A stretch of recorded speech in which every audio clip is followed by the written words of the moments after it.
آل محمد كما صليت على إبراهيم وعلى آل إبراهيم إنك حميد مجيد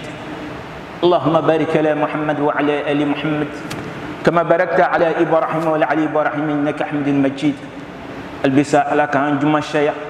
على كان جرمو يفا على كان غنينا ما يكسل ما يك على كان فاتوني لمناي سلام ونيه 2021 جمع لا باين مغم كا جمع نصر والله اللي كان على فوق باركلا بيتا سرو جمع فوي ما فوي كم مسرين نايا ولا ما نيما مسرو يا يو سلي يرو ريره والله ني سانغلين جمع بلا جني سرو وبيكنا ديا تو مسريلي دو بي ولو لانبو كقبر كنو ولو ما جماني دو بنا باراتو بي وبي دوترو لا ولا ما وبو كاسو كنو ولو تسيكا بو كنا جمالا ala hinani lela ka to ika jumani ye wallahi kanga ala foka barkala on ala foli ka barkala amangan ka blaka sana bandrompe koron selama kanga lon ka fo lungu luni ala hinani la ki nya daraka e sila ka wuli ka bo ila yorola katigi musaka nyini wallahi ala tando ko bale boye o koson ala tando nya ka shiaminge ala ka to cila ka sahaba bado tume ko Huzaifa ibn al-Yaman cila ye munafiki betro fo ale le nyene atume cila ka sahaba be long min be islamaya fo annen ka kasura ta kono ala yo be ira cila la minge cila ya ale le sondi sahaba o tema ka betro fo nyene ka banga fo ikano le bunai de madama nu bana fa la ilaha illallah muhammad rasulullah sallallahu alaihi wasallam ikana mo si le bunai Umar tun kala wala Sayyidina Umar khalifa ya silale maminge ni sahaba do tun sala Umar ba fa bukaita suko ya fo Huzaifa nyene ni Huzaifa ka iche isuko ya corona folie ko meta furula ou bien meta ko woreke Umar ba fa pa yisiri ambal mache suka netna ke suko ya lable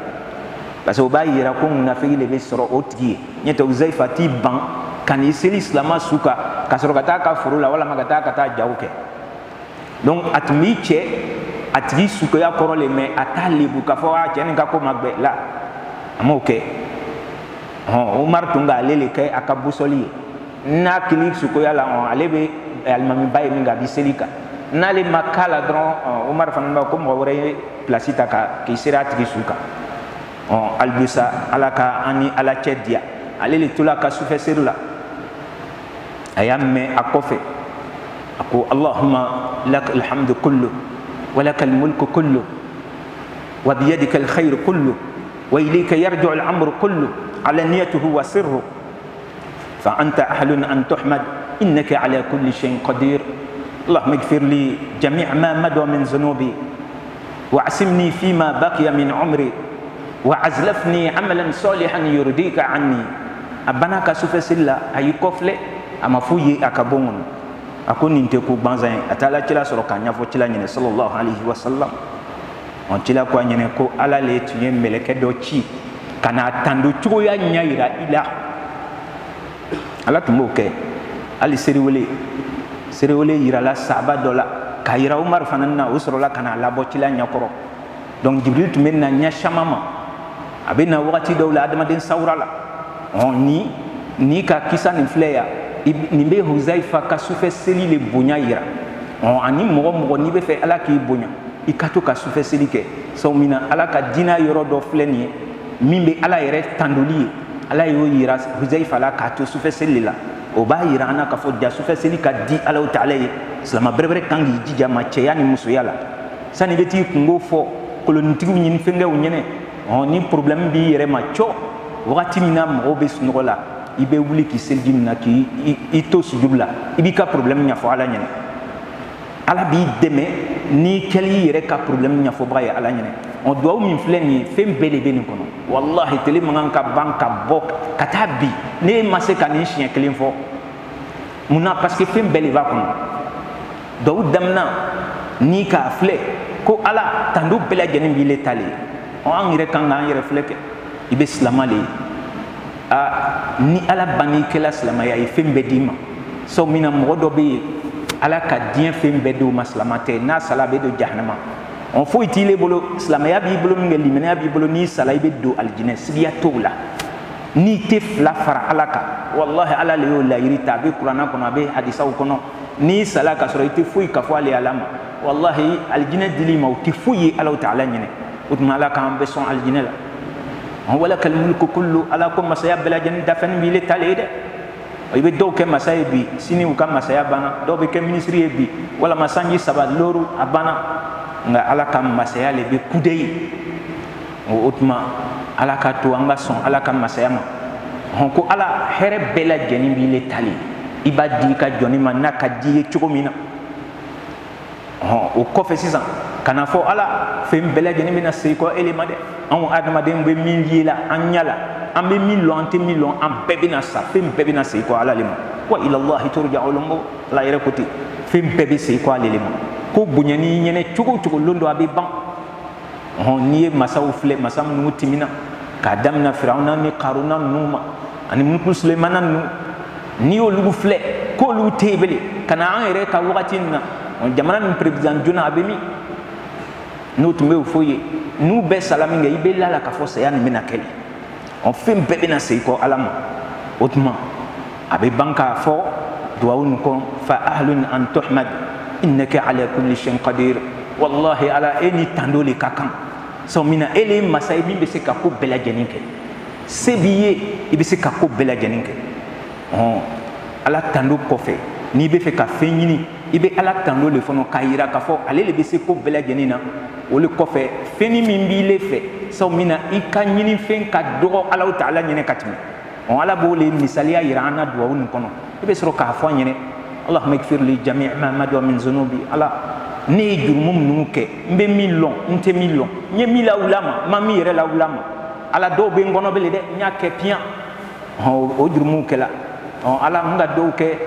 ne yɛrɛ ɲinɛna kɔ ala n ba dali fɛ i ka yafa subhanallah ja yafa ma dali ala ta'ala fɛ o ka di ala ye o kosɔn a ko qul ya ibadihi alladhina asrafu ala anfusihim la taqnatu min rahmatillah inna allaha yaghfiru dhunuba jami'a ko n ka jɔnw a kana jigi tigɛ ne ala ta'ala la n'a y'a sɔrɔ e bɛ jɛnɛya la n'a y'a sɔrɔ i bɛ dɔlɔ min na n'a y'a sɔrɔ i bɛ mɔgɔ faga la i bɛ namarakow la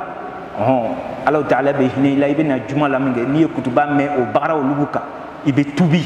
ka lɔn k'a fɔ ala hinɛni ne la kalo 12 le bɛ dafala nin ye ne bɛ baara juguw la san wɛrɛ le bɛna na daminɛ nin ye sini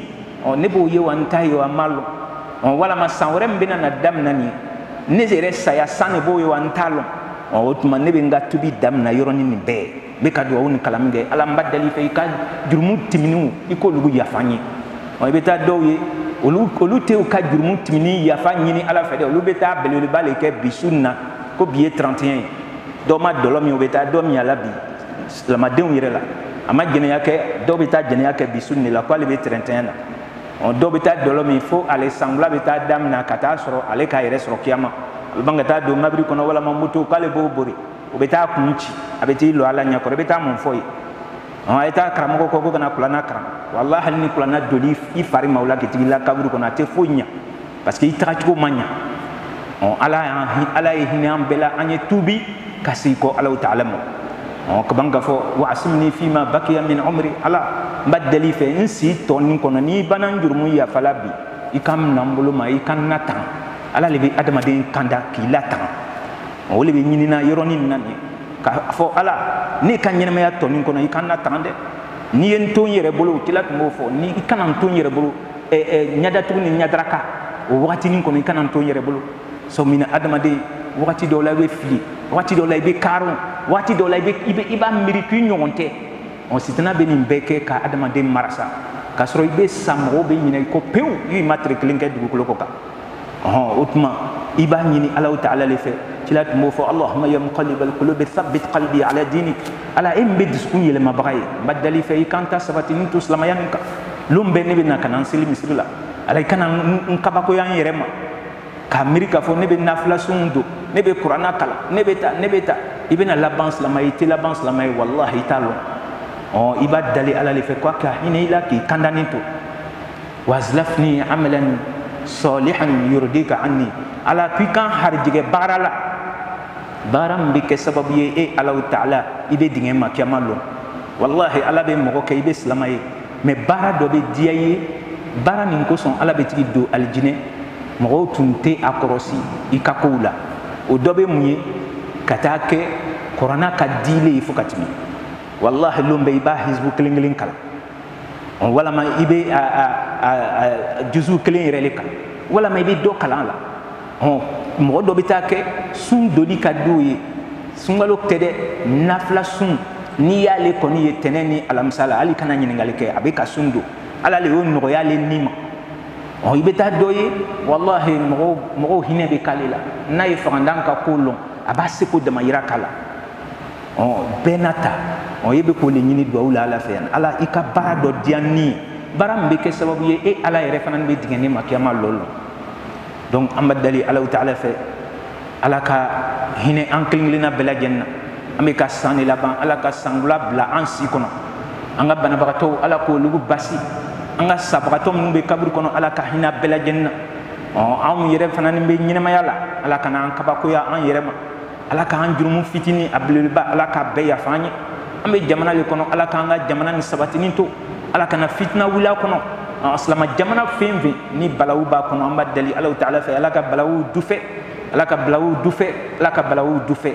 ala lebe hine adama dina ka laban kunya alaka nini au pingilna belajin labanya rabbana atina fid dunya hasana wa fil akhirati hasana wa qina adhaban nar wadkhilna al jannata ma'al abrar اللهم ربنا تعلم سرنا وعلانيتنا فاقبل معذرتنا وتعلم حاجتنا فأتنا سؤلنا وتعلم ما في نفوسنا فاغفر لنا ذنوبنا